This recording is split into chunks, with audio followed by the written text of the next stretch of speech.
গত কয়েকদিন ধরে বেলগড়িয়ার প্রবর্তক পল্লী নীলগঞ্জ রোডের ধারে এই গ্যাস সরবরাহকারী সংস্থার অফিসের সামনে গ্রাহকদের লম্বা লাইন, রান্নার গ্যাসের সংকট। এবং আজকে আমরা যে ছবিটা দেখতে পাচ্ছি একই লম্বা লাইন। দেখা যাচ্ছে যে কামারহাটি পুরসভার 24 নম্বর ওয়ার্ডের তৃণমূল কাউন্সিলর তিনি এই যে গ্যাসের যে লাইন সেখানে প্রত্যেককে ঘুঁটে বিলি করছেন এবং ঘুঁটে বিলি করতে দেখা যাচ্ছে।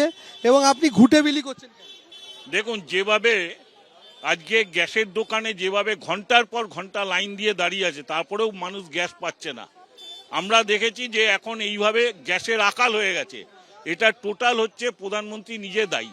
তার নীতি ভুলের জন্য আজকে মানুষ লাইনে দাঁড়িয়ে আছে। এসআইআর নিয়ে লাইনে দাঁড়িয়েছিল, আবার হচ্ছে আমরা দেখতে পাচ্ছি যে গ্যাসের জন্য লাইনে দাঁড়িয়ে আছে।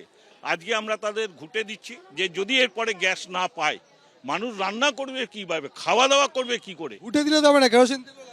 ঘুঁটে দরকার পড়লে আমরা সেটাও দেবো। ঘুড়িতে বোঝাই করে ঘুঁটে নিয়ে এসছেন কাউন্সিলর এবং সেখানে লাইনে দাঁড়া প্রত্যেককে ঘুঁটে বিলি করছেন। এই যে ঘুঁটে দেওয়া হলো, কি করবেন ঘুঁটে নিয়ে? ঘুঁটে দিয়েই রান্না করতে হবে, কারণ গ্যাসের যা পরিস্থিতি।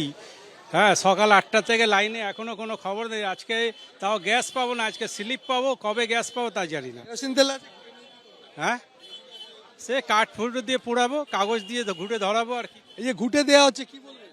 ঘুঁটে কি বলবো, আমি তো নিজেই কাঠে বানাচ্ছি। কেরোসিন তেলেই মানে যা বলছেন আপনার দাম জানেন, কেরোসিন তেলেও দাম আছে। মানুষ মানে পাবলিক যেটা বলা হয়, তারা কিভাবে খাবে, বানাবে কিভাবে, খাবে কি করে? গ্যাস তো ঠিক আছে, লাইনে দাবে, কবে দেবেন, মাথা খারাপ হয়ে যাচ্ছে। 2 ঘন্টা হয়ে গেল, এখন আরো ক ঘন্টা লাগবে জানি না। সবার কাছে অসুবিধার ব্যাপার হয়ে গেল। গ্যাস থাকলে সবাই একটুখানি রান্না বান্না করে তো খেতে। ঘুঁটে নিয়ে কি করবে? ঘুটে নিয়ে কী করবো, উনান আনবো, এনে রান্না করবো। কেউ লম্বা লাইনে দাঁড়িয়ে আছেন সবাই। আজকেও তো লম্বা লাইন, কি বলবেন আপনারা? গ্যাসের কোনো ইয়ে নেই, মানে গ্যাসের সেরকম কোনো ক্রাইসিস নেই। এগুলো ম্যাক্সিমাম হচ্ছে প্যানিক। খুব মানে বেশি হলে 500 মতো ব্যাকলগ আছে, 500 অনলি, সেটা দুটো। কিন্তু তাদের সিলিন্ডার পায়নি তো এখনো গ্যাস। হ্যাঁ, তারা সেটা পাবে। তাদের তো বুকিং ম্যাক্সিমাম বুকিং 10 তারিখ, 8 তারিখ, 9 তারিখ সবার এরকম বুকিং। প্রিভিয়াস বুকিং খুব একটা নেই আমাদের। এই লাইনকে কেন্দ্র করে দফায় দফায় বচসা হচ্ছে। বেলগড়িয়া থানার পুলিশ আজও মজুদ রয়েছে। পুলিশ কথা বলছেন গ্রাহকদের সঙ্গে।